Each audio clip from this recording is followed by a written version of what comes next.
do this. All right. Good morning. Welcome to another episode of the Life Roast. I'm John. This is Big T. What up? And today we're going to call out some stuff that's going to be some pretty fun. We got football season starting. We've already been through a couple sporting events and seasons and stuff like that. So we're going to talk about sports fanatics. We're going to talk about all the fun that comes along with that, the brawls, the fighting, the arguing, the decked out houses, the cars. And we're going to circle all the way back around to see how that all is working for us today in our lives and see all the extremes and stuff that people go through. But, I'm going to let him go ahead and start. I'm not really all that comfortable. So I'm going to go ahead and I got to get my jacket off here. Now, I could jump in here. So here's the part that slays me. The whole I don't care stuff, and that's where we go. Like, sports to me is awesome. Loved it. I was an athlete. Loved being in the games. But as I become an adult and now an older adult, now look at Johnny. Johnny getting his stuff on. His Pittsburgh wacko. Now I'm ready. His wacko gear. Let's go.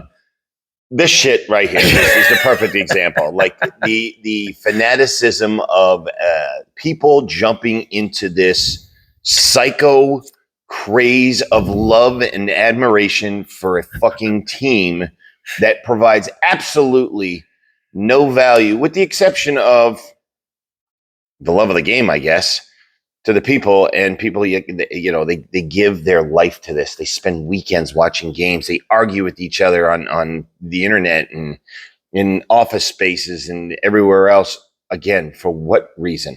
I'm curious. As your sportsed out Pittsburgh wacko-ness. I'm not a wacko, dude. I just got a lot of memorabilia. That's all. But is it memorabilia? Because how much money did you make off of all that stuff? I didn't make any money off of it, but I don't remember spending any money on any of this. Well, I mean, someone spent money on it. Somebody did, yeah, so for sure. The Steelers are loving it. And so you got all your stuff. Like, who's that cat? I couldn't even tell you. They don't know. Yeah, they're not in my house. Who's the bobblehead? John Stallworth. I don't even know who this guy is, to be honest. All right. Yeah. I don't. Somebody got it for me. I just, put it up on a shelf somewhere because it bobbles. It's good stuff. You look good. I mean, Steelers are getting free advertisement right now for all you Steeler fans. I mean, look at this knucklehead. I'm also here just to piss off the local Brown fans. Well, and that too. We're in Cleveland, so the Brown fans will all be pissed off. But again, this is the humor of it is, why would you be pissed off? It's a freaking football team. Like our Browns, and for all you Browns fans, I'm going to piss you off too. They suck. They lose every year. Granted, I know they had a good year last year, and every year you're going to the Super Bowl, and every year it's always by the fifth game. There's always next year. But yet we show up every freaking week. You're down in the community lot, you're partying, you're doing all that stuff, and by halftime you think, here we go again. Just another game that we'll have to watch right down to the wire, and another loss. And I know you're all getting ruffled under the collar right now because I'm saying that, but nothing, not zero, no wins, no nothing, and yet you still buy their shit and sit in front of the TV like it's gonna matter whether they win or lose. Hey, you know what? Growing up, it was funny because I am from Cleveland, right? And so I get a lot of shit for being a Steelers fan, and it's great. But growing up, what I'm getting at is, like, my dad was a Browns fan. Most of my family were Browns fans, right? Like, I had a friend that just was a Steelers. He was from Pittsburgh and all. That's like how I got into it when I was super young. And so, like, growing up, like, there was this rivalry in the house. Like, there was 2 games a year that mattered, right? And we'd all sit down and watch them, and we'd talk shit the whole time. Oh yeah, and we banter back and forth, and it went a long time. And, I had friends that were Steelers fans. And, I know we're just talking about football, but like this is the case for all the sports. And, they like argue and fight over whose team was better and why and all the stuff that happened during the game and like get super aggravated about it. And I used to be like that. And today it's so funny because, I have all this stuff. I have so much Steelers stuff, right? And I don't even know where half of it came from. Right. And it's cool. Like, I like the team. It brought me some entertainment value throughout my life. On Sundays, it got my family together to sit down and watch 2 games a year. You know what I mean? So, like, I understand that there's value to certain entertainment and stuff like that. But the reality is that that's all it is. And so, like, now that I'm adult, it's funny because, I mess with people because I have clients that are like Browns fans and stuff, and they find out that I'm a Steelers fan. And, like, we get to, like, kind of go at each other a little bit, but it's all fun and love now, right? Like, I don't sit there and smash on people because of their team that they like. And, I like to be able to just sit down and watch a game and eat a bunch of unhealthy, shitty food. Right. And have fun, but like, other than that, it's not crazy anymore. I just happen to have all this stuff. I thought it was kind of funny. No, I think it's great. And it's, I even thought about, driving here this morning, like, shit, I should probably wear some kind of sports gear, but I can honestly say I don't own any. I think you haven't cared enough about it. I have a Giants hat that I used to wear, New York Giants hat that I used to wear in college. Everyone knew me for wearing my Giants hat. And I think that was more of a representation that, I grew up in New York, and that was my thing. And I think I own a Boston Celtics hat because I had a client in Boston, and I was in the airport. It was a good looking hat. Can't find it now. It's probably in the garage somewhere on the floor, but not that I'm trashing it. It was what it was. So, I didn't really pick this shit out this morning and just grabbed one, but if you want me to take a look, I guess I can.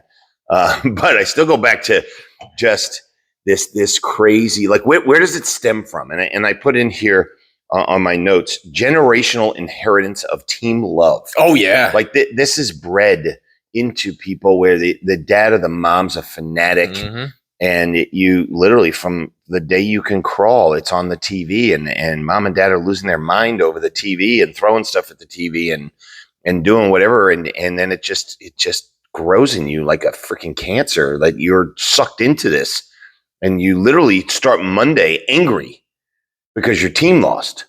And it had no fucking bearing whatsoever on your life. It was something on TV. I kind of liken this a lot to religion. Oh, for sure. Like the way that you were just talking about it, like the way that people get brought up on teams. It's literally like, I remember, and this is how I mess with some of my family. I will, my sister-in-law has a kid, and I'm like going around, I'm like, oh, I'm going to find them some Steelers gear. Right. And because I know they're Browns fans and Indians fans and all that stuff. And it's like, from birth though, right? Like, the kids are sitting around watching the parents watch their NBA, the NFL, the NHL, whatever it ends, MLB, whatever it ends up being, and they just inherit. Like, they got babies' clothes. They raise them to be Indians fans, or I'm going to go with Cleveland teams because that's where we're at. But it is. It's like religion. It's just like you're told from an early age what to believe in and what to roll with and what you're going to be fighting for and standing up for and all this stuff. And it's just like, the kid had no choice in it. They don't even know they didn't have a choice in it. You just grow up and you're just a fan. And it's like, why are you such a diehard fan? Well, I don't really know. I never really get a good answer when I ask that question. It's like, why are you such a diehard fan? Like, why are you willing to scream and shout and spend all your money and do all these things and spend hours on hours on hours representing something, going 5 hours before a game to tailgate and it get shit-faced drunk before a game and then have a fight with somebody because they're wearing an opposing jersey, like all this crazy stuff, right? Like, I have a neighbor, right? And I don't think he watches this, but his whole house, right? OSU. Oh yeah, right? Football, like, it's all OSU football. That's a whole another level of. I'm talking about like the whole Ohio scheme State of everything. Football, Ohio State, they're everything. Crazy, nuts. But like his fire pit, like down to his fire pit and his yard decor, and he's got it painted on his garage. It's insane. And I look at that, I'm like, wow, like that took a lot of time. Oh, and it's like, college, I get it. I guess I get a little bit to a degree, right? Like, people went to the college. Sure. They feel like they have something invested in that. But like pro teams, unless do you own it? Do you have stock in it? That's my curiosity. Are they paying your mortgage? Like, do they go to the grocery store for me? Were they in the hospital when I got into an accident or I got sick? Like, what? No. Like, what did they do for me? Distracted me for 3 hours a week. Yeah, or more, because if you're a baseball fan. And that's the next part. This is it's almost an addiction, because then I talk to just guys randomly that, about such. Oh, did you hear on the radio the other day they were talking on the Sports FAN-atics, Guru, whatever these stupid radio shows are. And again, more power to you. If you love this shit, do it. I just think it's freaking nuts that you spend your entire life on it. But now they have sports radio on in the background, so they're listening to people talking about their teams and judging their teams. So you got ex-athletes on a radio program where you're listening, and that's all they listen to. That's their thing. Mm-hmm. Sports. They suck it in all the time. And I'm thinking, holy shit. And then here's the one that I love listening to people argue about. Who's the greatest basketball player? Oh my God. Like, I don't even have that. Let's ruin relationships. Oh, is it LeBron? Is it Kobe? Is it Michael Jordan? Is it like, I'm going to go with my similar statement that I've said in my entire life. Who fucking cares? I've seen like, people get into like literal fights over that question. Yeah. Like, who's the GOAT? Who's the GOAT in the NFL? Is it Tom Brady? Is it like, again, who cares? Who's the greatest player? Oh, he's got six Super Bowl rings. Okay. Awesome. Thank you. That's so great. Let's give him $38 million a year, so that all of our fans can be happy, and we'll do everything, and we'll do this. Or let's get really psycho and watch a basketball player sit on a TV in front of everyone and say, I think I'm going to take my talents to Miami. Like, who fucking cares? Like, take your talents to Miami. Like, I want to know Becky at, Acme Inc. She was an executive assistant, and she got a TV program that she's going to take her talents to ABC company. Like, do we really care? Why did we have an entire program around LeBron James and everything he does? You were very specifically talking about one particular athlete. Ridiculous. And when he left, I thought, amen, brother. Cleveland sucks. Like, and then he left. Okay. Yeah, but I mean, you remember what happened during that time, though, and it's riots. It's not one person. It's so many people that I knew in that particular situation, like literal, like crying. Oh, tears. Like traumatically impacted by a grown man leaving one team, making a business decision, which, total business decision. Hey, look, to go to another team. Mm-hmm.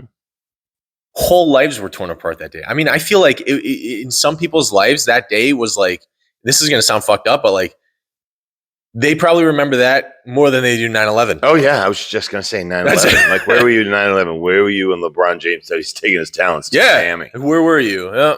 Remember when LeBron James left? Like, oh, my God. And we got to burn our jersey. We're going to show him we're going to burn our jersey. Like, okay. You already spent the money. All the companies out there. Joke's on you. Thank you. Because they're like, well, great. Now we'll buy the Miami jerseys. Like, he made a business decision, people. Like, he didn't shit on Cleveland. And then he came back and it was like, oh, we're so happy he's back. We forgive you. And he gave Cleveland a ring. It's the first ring they've had ever. So, okay, if you're a fanatic, that's great. Cleveland's finally on the map. You got to know people here. In Cleveland, they will argue with you about why the Browns are better, because in '66, when they had Jim Brown and they were this, that, and the other thing, and they were super great and holy shit, they were awesome. Like, it's 2024. We're still using 1966 as our holy grail of moments for a football team that hasn't done jack shit since.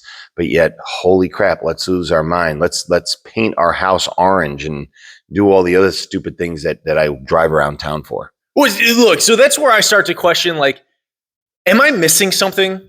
Right? I do. I have to ask this question, like, am I missing something? Right? Because you have teams who have never won any major tournament, whole football teams that have never won a championship, never won a Super Bowl. You got basketball teams that never, and fans still turn out in ridiculous numbers and still fight tooth and nail that their team is going to be the next up and coming godsend of whatever, right? Because they got such and such star athlete and all this stuff. And it's just like, what am I missing? We're that like unwavering, and I get loyalty. I understand it. I appreciate the principle behind loyalty. I really do, right? Sure. I have a wife. I'm loyal to my wife. Yeah, but you get something. There's give and take. I guess that's where I'm getting at, though. It's like, why? Like, what am I missing? And I'd love to hear, right? Is it just the entertainment value? Like, is it just the fact that like it brings families together and like this is something that we bond? And I think that might be a big thing for a lot of people. Like we were talking about being raised as a fan or something. Like I think sports have the ability to bring people together, right? Sure. I think it's a weird. Sure, you could spin it that way. I can spin it that way because I'll always ask the question. It's like when we were talking about holidays, it's like, why do I have to wait till Christmas to bring the family together? Sure. Right. So it's like, why do I have to wait till the season's in session to like go spend time with my family? Like, oh, it's baseball season. Now it's time to talk to each other. Now it's there you go. You watch the stupid program and now you have one thing to talk about, the game. You could forget everything else. That's well, and then so that's where I come back to this idea that like it's all just one big distraction. It's $1 billion distraction. Oh, multi-billion-dollar. Well, you know what I mean. Yeah. But here's the billion. Speaking of money, and this is the part that I think is ludicrous. Go to a game. Go to a game on live, like there. Okay, yeah, it's cool. It's right in front of you. And get a beer. And get a hot dog. $20 at a stadium doesn't do shit for you. Nothing. When you go, hey, I'll get the next round, and it's three of your buddies, so there's 4 of you, and you find out, the next round of beers costs you $50.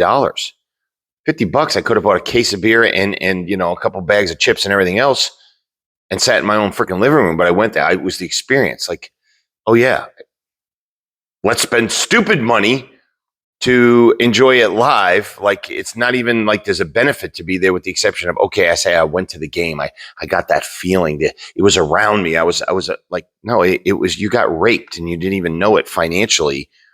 All so you could say you're in the stadium. And then maybe I'll get a jersey because everyone's sitting there right now and they have their jerseys and I'm standing out with my gynecologist shirt on and I look like an idiot. So I need to go get $120 jersey because I'm stuck. It's not like I can run over to Walmart and grab one for $11. No, I'm in the stadium, so I'm going to pay triple. Top dollar. That's how I ended up with this towel. Sure. I went to a live game and you know what? I enjoyed it. Sure. I had fun. Yeah. High five with a bunch of psychos. I hung out with my buddy. We were close. It was a good time. Yeah. Saw people get tackled and shit. Yeah, it was great. It's great. He threw the ball really well. No, it really was fun. And that's why I don't want to take away from that. Because like, I do get it to a certain degree. I just think the extremism and fanaticism is just fucking nuts. It is. That's all. It is fun to go to the games. Totally I just sports. People watch all you psychos out there that are arguing with each other over a game in front of you that has nothing to do with your lifestyle. The sad part is, I wanted to bring my son, who's now in his 20s, way back when to a Browns game. This is when the Browns left and then they came back. So it was like the greatest thing. And, oh, God, let's go to the game. And I couldn't bring him because at 6 and 7 years old, he probably would have been scared shitless watching grown men argue with each other and MF each other. And, your team is this and go into the bathroom and they start the chant, asshole, asshole, because some guy walks in with the opposing team's jersey. So you got 100 guys standing on a line pissing and they're screaming asshole at one dude that's pissing in a urinal. Like, is this what we've become? Like, we're a bunch of Cro-Magnon men, like screaming asshole in a bathroom where I got to worry about my 6-year-old now going, Dad, what's going on? Like, this is quality people right here. I feel like if you do go to a live game, it definitely shows you this is what kind of people are out there. Before we were doing this and I was trying to pull it up, but one of the things that I was looking at was I searched for the craziest brawls and stuff. Yep. Before it's funny. They always come across my timeline once in a while, right? Like you see this, like there was a game and, this guy was wearing a jersey and he said words and this guy came over and punched him in the face and then they started fighting and then it turns into a thing. And it's like, is that really? And then of course, yeah, you do, like half these guys got kids with them.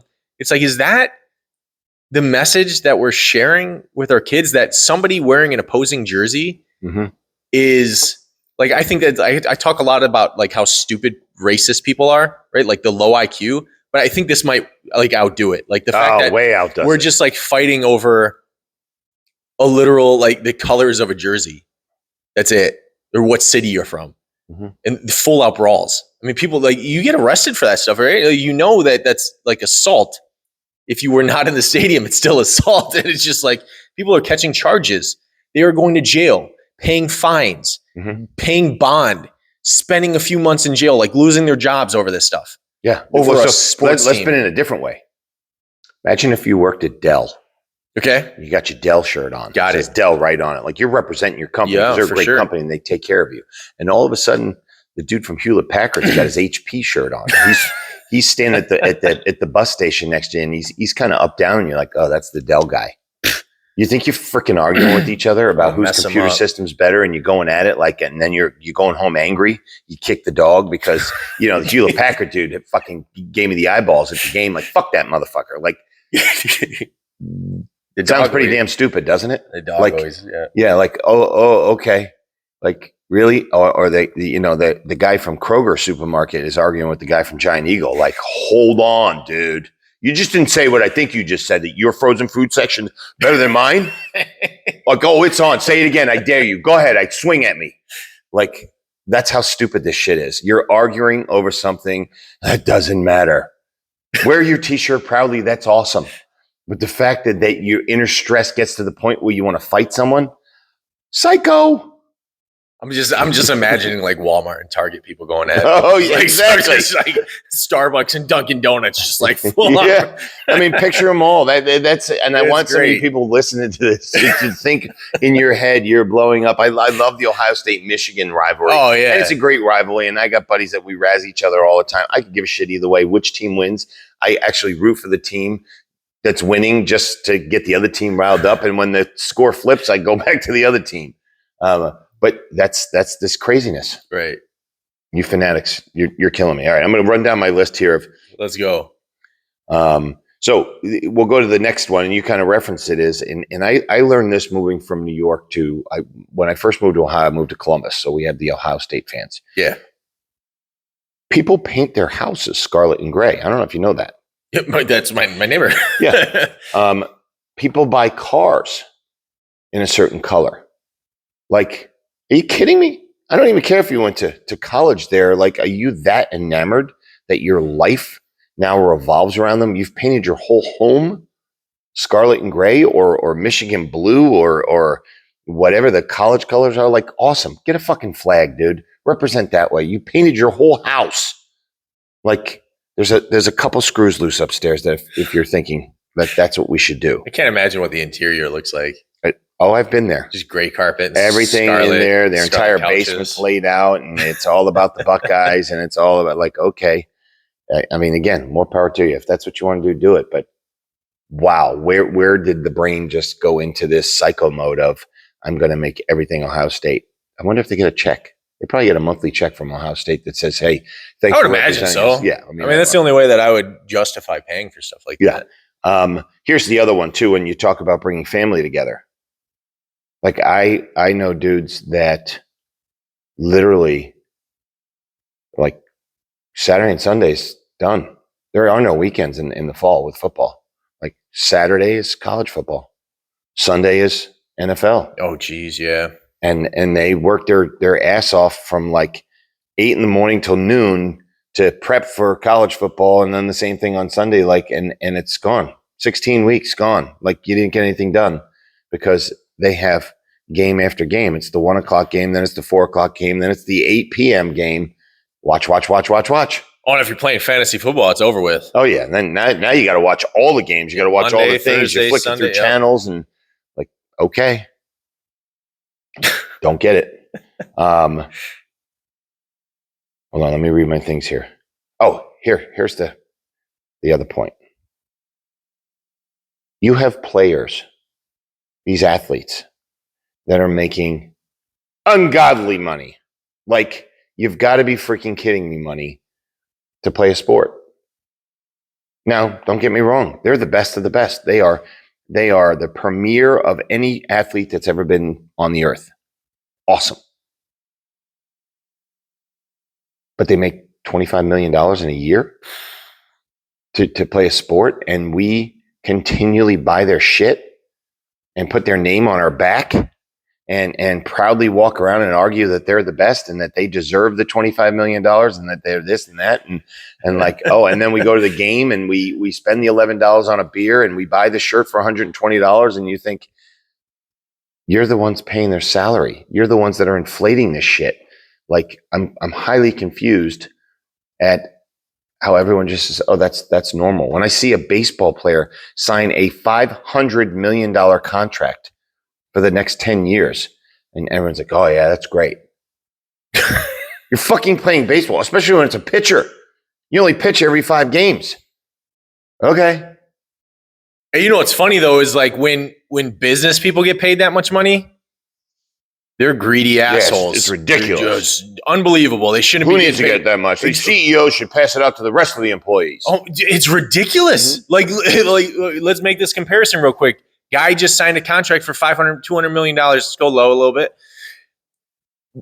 Jeff Bezos, Elon Musk, whoever it is that we're talking shit about today, just made a deal and he made $200 million for his contract. He should give it away. But he should give it away. He should already has give it back. money. He has way too much money. Not just more than enough. He has way too much. He needs to put it back, give it back to whoever it came from, make sure everybody else is taken care of and all that stuff. He's kind of just a greedy prick. How much sense does that make? It doesn't. But they don't play a sport. But they don't play a sport. They don't entertain me. You know, the Jeff Bezos, if we're going to say turn him into a sports character, I mean, if you're going to wear a jersey, I'd put Bezos on my back because Bezos actually gives me something every day. He built a system where if I want something, I can order it, and 4 hours later, some random stranger showing up at my door, absolutely, dropping it off because I really needed it now. Or tomorrow morning it shows up, or he created all of this stuff. Like, holy awesome. Okay, keep going, dude. I'll keep paying you. But so let's make a Amazon team and put a Bezos on my back and and let's get crazy. And maybe I'll paint my house with that, put the smile across the front of my thing. And you know, it's the perfect example. Why does he deserve that much money? I don't know. Why does a baseball player, a hockey player, or someone that puts a basketball in a hoop deserve that much money? Because he's the best of the best. He's the best of the best. I got buddies that are plumbers that are freaking amazing. Best of the best. I don't know how the hell they do that shit. We should have plumber jerseys. We should have a TV show. Maybe we're onto a new business. A TV show on watching people put toilets in and plumbing a house and doing all that shit. I bet you we'd get no one to watch. Yeah, absolutely nobody. I don't know, man. People are really into that like DIY. Maybe they hit each other with a wrench and we turn it into more like an MMA like plumbing thing. But, Battle of the plumbers. But again, like let's talk of the stupidity on this. Is we've found this love of the game and we've changed our lives around it. Don't get it. Yeah, whole identities. That's something that I was talking about. Is like whole identities have been created around sports teams. You were talking about cars and houses and stuff like that. And like, I want to know this. I really do. If you're from any of the other major cities in the country, right? We have people driving around in vans that are whole, like they dressed them up like a freaking dog or whatever. You know what I'm talking about? The van that's like, it's a Browns van. Like there is no mistaking it. Everything about it is Browns related. And I think they have like the little dog pound ears on it and everything. It's crazy. But I want to know, I don't know it because I live here. I don't know if that's a thing like in every major city, right? Like do they? I'm sure they do, but like like the Dallas Cowboys, what's their van look like? It's just a silver van with a big star on it. That's another psycho league down there. Dallas is nuts for their Cowboys. Are they? Yeah. Well, no, they have to be because they suck. I mean, but that's the piece. But even if you go back to what you said earlier and using Dallas had years of awesomeness. Oh yeah, for sure. The Giants had years of awesomeness. Pittsburgh had years. There are teams that you can say, wow, at a certain point in history, they were awesome. But then there are other teams who've had nothing. Zero. They barely make it to the playoffs, and if they did, they make it like once every 10 years as the wild card, and they get bumped. We're talking NFL, but you can take this with a baseball team, a hockey team, a soccer team. Soccer's a whole nother level in the U.S. It's just catching on probably in the last 5 years. Yeah, it's bigger, more international. Pro. But you have teams that just generally suck, and you wonder, how do we keep going every single year? How do we get excited every single year? We watch the draft. Oh God, this is the year. We finally got a lineman, or we finally got a quarterback, or we finally got a third baseman, or it's someone, whatever. And everyone just gets up. They're excited. They're freaking jonesing for it. And then it's the end of the year, and it's another letdown. You didn't make the playoffs. You didn't do shit. You had a losing season, whatever. But hold on, there's always next year, man. And we show up again and this wash, rinse, repeat. Oh, let's show my children how to be a sports fanatic and not get anything from it and be sad every weekend or every evening when they lose. I mean, what is it? I think that's like the part of it that like really gets me is when people let this stuff make them miserable. Yes. Right? Like, I think that's the worst part about this whole thing is that people will get to Sunday, their team will lose, and they'll go into work Monday just pissed off still and depressed. And it's like, what? How have we gotten to the point where a sports team has this emotional hold over me now? Right? Because the rest of the stuff, it's fanaticism, it's hoorah, whatever. Like, you call it what you will. You know, some of it sounds fun. I don't know. Maybe it is. Right? The getting together, the tailgating at the game, the dressing up all funny and screaming and shouting until you can't speak the next day, getting, plastered drunk. And like, maybe it's fun. I don't know. I won't know because I'll probably never do it. But the fact that we let these things control us, and I'm going to say control, they control us. For sure. Right? You get so depressed that your team lost, or somebody got injured, or somebody's trading teams or whatever, that like people are crying and holding on to it for a week, a month, a year, and it's just draining. But use that and say, now let's teach the next generation that. Like, let's suck our kids into this. Let's make them fanatics too. Yeah. Like, and you don't even think twice about it. Nope. Like, well, of course we sit down and we watch this game, and of course Dad's going to yell and scream at the TV. I remember my dad playing when we were Giants fans growing up, and he would yell at that team. And 5 minutes into the game, they suck. They're never going to win another game. They suck. I'm so sick of these guys. But yet it's football Sunday. Giants are on. He'd show up like, okay, maybe this game they're going to finally pull it together, and da-da-da-da-da. Like, okay, why, Dad? Like, you yell at the TV, you scream. I have cousins, same thing. It ruins their life when the Giants lose. And the Giants have sucked for the last 5, 6, 7 years. Sucked. But they show up every Sunday. They're ready to go. They're going to the games in New York. You want to talk about expensive? That's a great thing. If you ever come to Cleveland for a New York game, doesn't matter the sport. New York City takes over Cleveland. So if it's the Cleveland Indians against the Yankees, you would think you're in New York City when you look at the amount of jerseys, because it's cheaper for a New Yorker to fly to Cleveland, get a hotel room, buy tickets at the gate, go in and pay all the money for the food than it is to stay in their own home city and go to a Yankees game. That's nuts. Go to a Giants Browns game. It literally 2/3 of the stadium's blue. Because again, it's cheaper to come here and go to the Meadowlands and see the Giants there. It's not really that far. So it's a quick, it's from the city, it's a 7-hour drive or a flight. It's an hour flight and here you are. But it's like, that's how much teams want, or people want to watch. They'll fly to another city to go watch them. And it's not just one, they'll fill an entire stadium. Oh yeah. It's not like they all call each other in New York and said, hey, we're all going to Cleveland for a game. Sometimes I feel like they do that. Let's get 30,000 people out of New York and send them over to the Brown Stadium. Like, no, they got just all click in their head like, oh, we can go to the Browns game. Tickets are cheap there. They're not sold out. They're never sold out. So let's go. I wonder why they're never sold out. That just pops in my head too. They have the what are the seats where you got to buy your seats in advance? The pre-order? No, it's that. No, you essentially you buy. God, see, this shows you how much I don't pay attention to the stupid shit. You have to buy. It's kind of like a license for your seats. Oh God, I wish I knew the term. They're not season tickets? There's like that, but it's like God, I wish I knew the name. You buy a license? You buy the right to those seats first, so that it says, yeah, I'm in. And then they call you and say, okay, now we're ready for your money. Oh man. Whatever it is. So you got that craziness. So you buy it. Now, hey, let's go one step further. Let's sell these luxury boxes, the loges. Oh yeah. Now, don't get me wrong. When you go to a loge, I mean, it's you're shitting in high cotton there. It is good stuff. You're in a room. You got food brought to you. You got your own little server. The beers and the wine and all the drinks are there. Then you can step out into your seat and you can watch a game for like $3,500 or $4,000 a game. You know what else you just described? What? Sitting in my living room watching the game. Yeah. Just you can get whatever you want. You can do whatever you want. I have a wife. She goes and Yeah. I'm with you. And you can yell at the TV. Yeah. Guess what? When they suck, turn it off. Or do like I do. Don't even watch it. go on SportsCenter the next day and found out, oh, they lost. Oh, that sucks. They lost. Or they won. Oh, that's great. Did my life change at all either way? Nada. I didn't watch the game.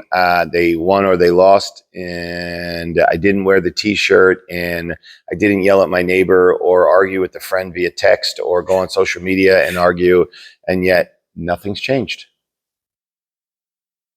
I think you were getting sorry, I didn't mean to interrupt you. I think you were talking about how expensive. Yeah. I think you were getting ready to talk about how it is, but that's the point. Like every angle you look at, they get you. You're so freaking enamored with the team that they get you. They suck you into this bullshit and you pay the money. And you said it before. What do you get back out of it besides the thrill? Well, let me ask you this then, right? Because I'm kind of looking at this because I'm not going to sit here and be a hypocrite, right? Like I watch games when they're on. I don't watch them when they're not on. I don't get all crazy about it, but I like to watch a game once in a while. How do you liken it to like bands, right? Because it's almost the same thing, right? Sure. We buy tickets to go to concerts. We buy their memorabilia, right? Their merchandise and stuff like that. We got the T-shirts. I got band T-shirts at home. I actually got a hat, but that was just to keep from being sunburnt. But I have merchandise and people spend a lot of money like following bands and stuff like that. I don't think it's nearly as expensive or as crazy, but like you have those people who are like balls to the wall fans of certain bands. Like it's like the same thing. Yeah. Okay. I look at that and it's funny too, because I have friends that, and this was years ago, the Grateful Dead tour, and still they have Grateful Dead like knockoff bands. Oh yeah, they follow them around the country. They're like, oh yeah, we're going to go to Montana this weekend. They have a blah blah blah concert out in the countryside, and like, wow, you're going to go listen to the same music you've been listening to for the last 25 years, but you're going to fly there, do all this, and da da da da, and they're going to what's going to be different? Like nothing. We just love it. Okay, more power to you. Go ahead. I don't get it. I don't know about it, but if you love it, go ahead. Nothing's changing. Still the same songs. They haven't come out with new songs. They've been dead, but we have, they're gratefully dead though. They're gratefully dead. Absolutely. But all of that, it's these older bands, and it's probably a great analogy with it. I went and I saw Billy Joel last year. Did you? Yeah, like Billy Joel, like everyone knows Billy Joel. And I went with my kids, my older kids, and it was at Ohio State Stadium. Nice. And we spent stupid money on the tickets. Stupid money. But this was like kind of a once in a lifetime holy shit moment, because I grew up with Billy Joel. He's a New Yorker. He's this, okay, let's go see him. And the fact that it was at the Ohio State Buckeyes Stadium, there's 70,000 people there. Oh yeah, I bet. And to experience it, imagine Billy Joel sitting in front of you playing on a piano, and they have him up on the screen so you can see him, and he's singing Piano Man or whatever song he's singing, and then he stops singing, and 70,000 fans are singing his song as terribly as they can, because no one can hold a note, but it sounds amazing because it's echoing through there, and it's just unbelievable. It was an experience of a lifetime to sing with my kids and my wife, and we're just having a blast. And it was awesome. We walked out of there just beaming. What a great time. And my kids came to me like 3 weeks later and said, Dad, he's supposed to tour again next year, but he might be in Cleveland. What do you think my answer was? No. No, that's great. We saw him. We had the memory. Like, what is going to change? Like, if you really want to have another concert for the money that I spent on this shit, let's come to the house. We'll get some beers. We'll hang out in the backyard. We'll put Billy Joel on the speakers and we'll sing. I'll order dinner. I'll order whatever. We'll do this great thing. But what is it that I'm going to go to the stadium for that's going to be another experience? Like, is he playing a different song? Well, I don't know. So when I think about this, and I guess where I was going, and that was great. There's certain bands in my life, and this is why I'm making the comparison. There's certain bands in my life who have made a significant impact on me because of the way that I felt with their music. Sure. Right? The relatability, the message, the hope, whatever it is that I needed at the time, right? And I say this because with sports, I don't really get any of that. Right? Like, music can inspire, music can motivate, music can connect, music can do a lot of things. And so why would I not support these normal human beings trying to make it big on the stage? But I feel like I got something back from them. right? And a lot of bands, if you, and here's where I'll even like contradict what I was saying earlier, because you have a lot of bands who do a lot of community work. Sure. And who connect with a lot of people and try to like, help and inspire and do all these things. And then you have athletes who now have a platform, right?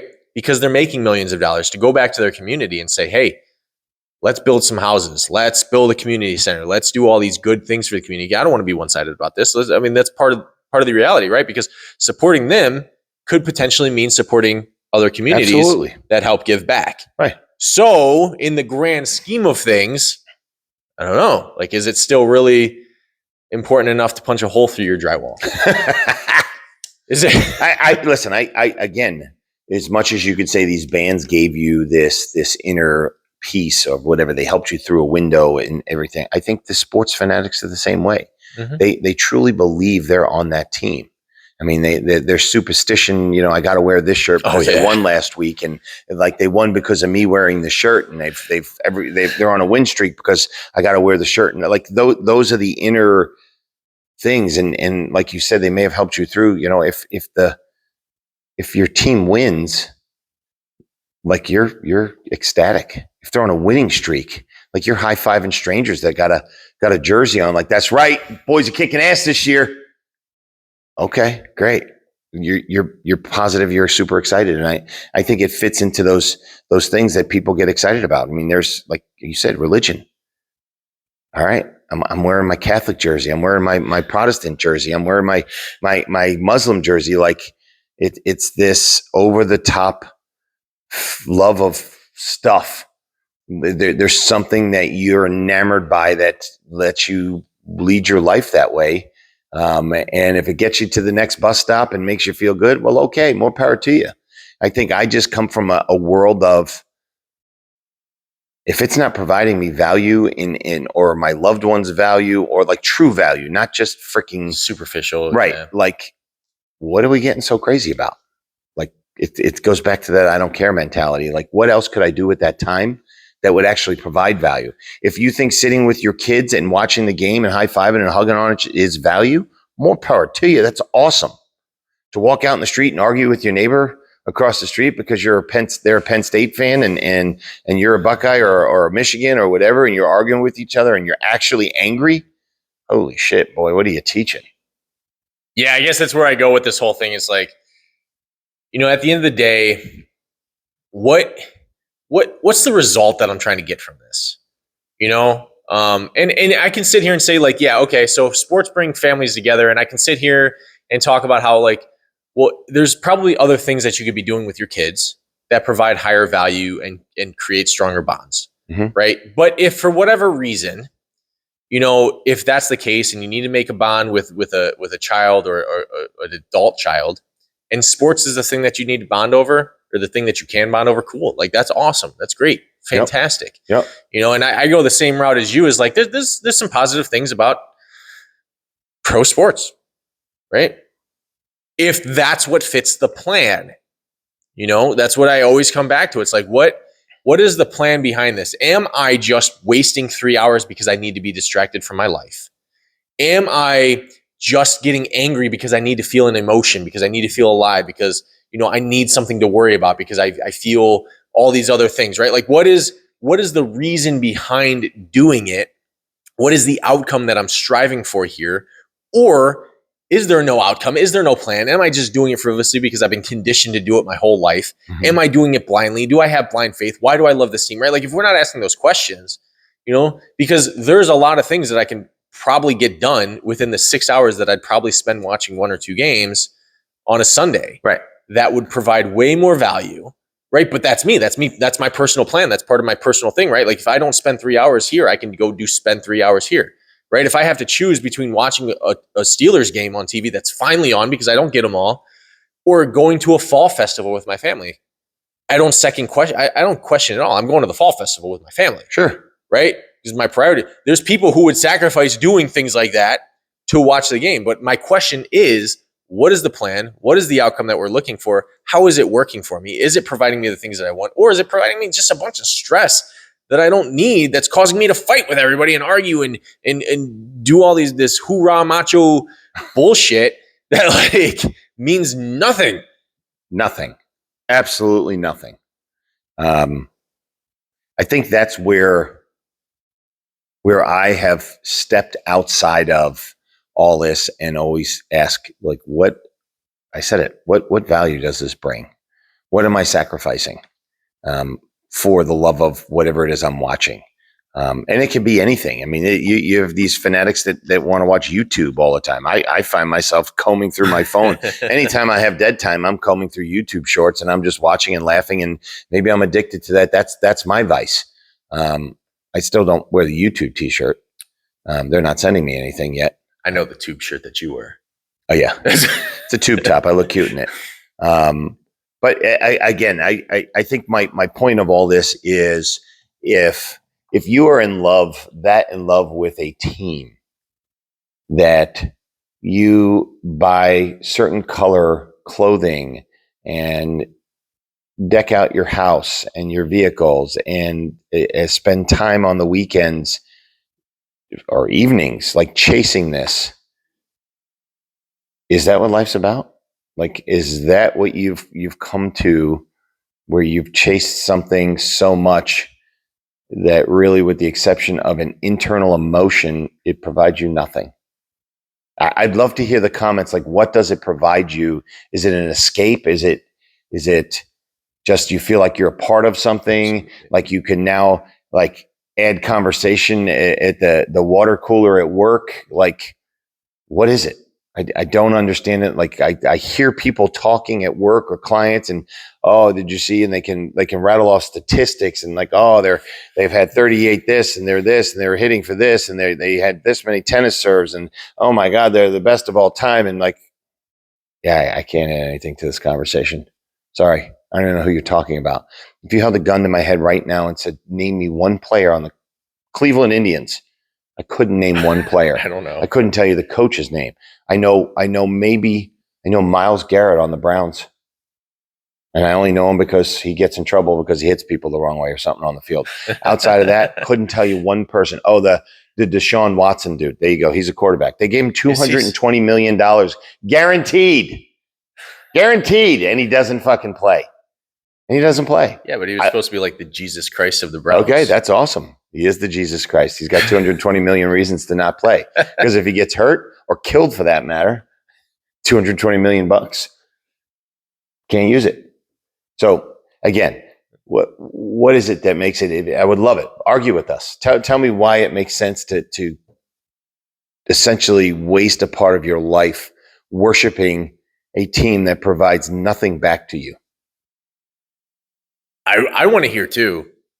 I do, because like it does to the levels that people go to. It just blows my mind. I don't get it. Imagine if you took the same amount of time, like you have a lot of, we'll call it, we'll tie this to money. If you're someone that's struggling financially, and yet you are a diehard sports fanatic. It's on the radio when you're driving to work. It's in the background when you're at work. It's, you're playing it wherever so you're listening to it, and then your weekends are around it, and you're spending all this. Let's say it's 10 hours a week between radio time and actual physical time, whether you're at the stadium or you're watching it on TV. If you took that same 10 hours and invested it into something that gave you a return, whether it was volunteering, I'm not even saying financial, it was volunteering at a shelter, or it was helping someone with this, or whatever it may be, or you invest in education, or you invest in something. How do you think your life would change? Would it be for the better, or it would status quo, no big change? So it's not like you're losing out for wasting these hours. Oh my God. I mean, even just like one season of sports, if you did 10 hours a week, I mean, you think, how long is a season? 4 months? Right? 16 weeks. That's 160, 200 hours of something that you could spend every season. Season. I don't know if you know this, but that's a lot. A shitload. To like study and absorb and take action and create strategies and plan. Like, that's a lot of time. And when people say I don't have time, this goes back to our excuses. I don't have time. And that's when in my business from a coaching consulting, and when I hear that, I think you don't have time. Okay, let's dissect your calendar. Mm-hmm. And I say, okay, what do you do on the weekends? Well, I do this and I do this, and they always seem to skip over. Well, Sundays. then there's football on Sunday, or there's baseball in the evenings, and then there's like, yeah, but that's my downtime. Like, oh, okay, you can't pay your bills, or you're struggling for this, or blah blah blah, but you have time to watch football, 3 hours. Priorities, man. Right. So again, I go back to, it's like, if you don't watch, you're not going to be in the cool club, or they're going to lose, or whatever. It's like, wow, could you use that time for something else? And again, if that's your gig, make it your gig. I just still am puzzled at how you allow yourself to get so sucked in to this lunacy of an event that provides you nothing but an emotional high, or potentially an emotional low. Ooh, yeah. And you really contribute nothing to it. So whether you're high or low, because you screamed louder in your own living room, didn't change the score. You know what else has highs and lows like that? Actual addiction. For sure. Alcohol, drugs. Right. I'm with you. It is an addiction. It's driving cross country because it's cheaper in another city so I can watch a game. It's buying all the paraphernalia. It's the experience, man. I put on my Pittsburgh Steelers jersey to watch the game in my own family room. Oh. I pull the blinds up so everybody can see me. Yeah, okay, great. I fly the flag and everything so I can piss But off again, it's just me. I'm sorry. If you look around the mullet here, you should not see anything that represents a sporting team. Nothing. I do it on purpose. There's nothing here. Actually, there's behind the cameras, there's 2 football helmets here that my brother-in-law just put, because we thought it'd be cool to put football helmets on there. And if you ask me what they were from, I don't know what school. I think one's the high school and one's his college helmet. Outside of that, there's no other sports paraphernalia. Totally going to start hiding memorabilia. Right? It's fine, whatever. But again, if you're into it, more power to you. Just, I'm still puzzled. Please leave comments. Tell us we're a bunch of assholes that we don't know what the hell we're talking about. Tell me why your team is better than the next team. Like, let's hear it. Yeah, I have a feeling I'm just going to get a lot of hate on this one, which is going to be fun too. So. Well, I mean, let's do this from the Browns' perspective. We'll take this one, piss some people off. How many Super Bowls has Pittsburgh won in the last 25 years? Let's just say since 1960. What, 5 or 6? Okay, 5 or 6. And then for all you Browns fans out here, and sorry for everyone else in the rest of the world, we're going to go Cleveland because Cleveland-Pittsburgh's a nutty, rivalry. How many Super Bowls have the Browns won? No, let me count. There's none. There's still none. There's still none. There's. I think about counting like CrossFit reps right now. Yeah. Oh no. Oh no. No, we made it to the play. No, we lost that one. That's no. Okay, none. 0. We've had nothing, but yet we will argue with Steelers fans and say our team's better. Like, who fucking gives a shit, first of all? But if we're going to look at the scorecards, 5-0, 6-0, whatever. Like, but again, does that matter? It doesn't. It doesn't. I really don't care. I just do this for fun. Yeah, and that's we like to poke the bear. Yeah. This conversation, this whole podcast is about poking the bear. But if you want to wake up today and say, holy shit, I am going to let my day be ruined because they traded away LeBron James. Oh, man, you have a sorry life. I'm saying it point blank that you are that upset that a person that does not influence your paycheck, put food on your table, or do anything for you has changed your emotional state where you're an asshole today because you were so upset that a basketball player left your city. Ridiculous. Here we are still holding on to it, talking about it. It's because it's fun. And I'm sure someone's getting pissed off. It was the worst day of my life. It sure was. So I guess the moral of the story here is do what you want. We say that all the time, but realize how much time you're wasting, that there are other things in life that are far more important than some random fucking team that, again, provides you no value but a potential emotional high. Find something that you can give back on. It's my own personal view, or tell me to go fuck myself. I don't care. But really, here's the biggest part. Stop fighting about it. Yeah. Stop getting upset with each other. Watch it. Watch them lose. Watch them win. Say yay. Move on. It's Monday morning. Go to work. Yep.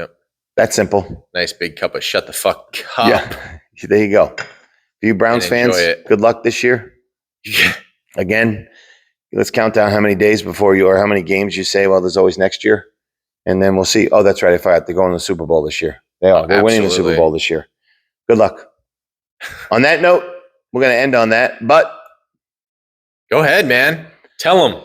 hey, hit the damn subscribe button. You know, this only grows and gets other people to see our stupidity and fun if you hit the button. You know, make some comments. Tell us we're idiots. You know, give us something. Share it with someone. That's even better. Share it with one of your fanatical friends and say, oh, you got to hear what these two knuckleheads are talking about. They're talking about us. But yeah, share it. Like it. Subscribe to us. It's great hanging out with you guys. Big John. Big T. All right. Peace out, guys. Good seeing you.